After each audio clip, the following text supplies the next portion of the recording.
Nous avons répondu à l'invitation des observateurs de l'Union africaine et ils nous ont posé un certain nombre de questions, des questions liées au processus électoral. Et nous leur avons exprimé nos inquiétudes sur le comportement du président de la République Macky Sall, sur les manquements notés sur le processus électoral. Nous leur avons tout simplement dit que nous avons des difficultés à nous accorder sur les mots pour qualifier ce comportement du président Macky Sall. Des fois, on est gagné par le mot négligence, parfois par le mot insouciance, parfois par le mot inconscience, et le mot qui revient le plus, c'est l'incompétence.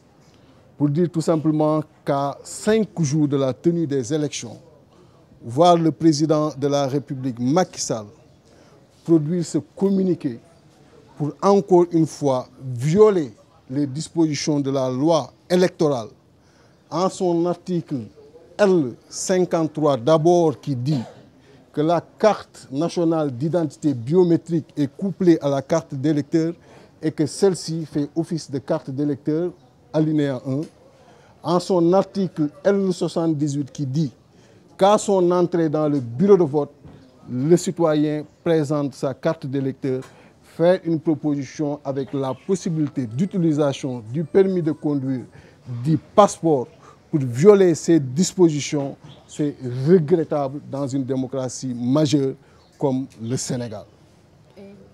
Et nous sommes également revenus avec eux sur l'alerte que l'opposition a faite depuis plus d'1 an. D'abord, sur l'incompétence, l'inaptitude tout simplement du ministre Abdoulaye Daouda Diallo à organiser des élections libres, transparentes et démocratiques dans ce pays-là.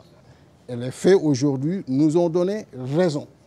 On a un fichier qui n'est pas fiable, on a un système électoral au rabais et c'est extrêmement ahurissant de voir le niveau donc, où le président aujourd'hui nous a amené et a plongé notre démocratie. Et ils nous ont également posé des questions sur les solutions.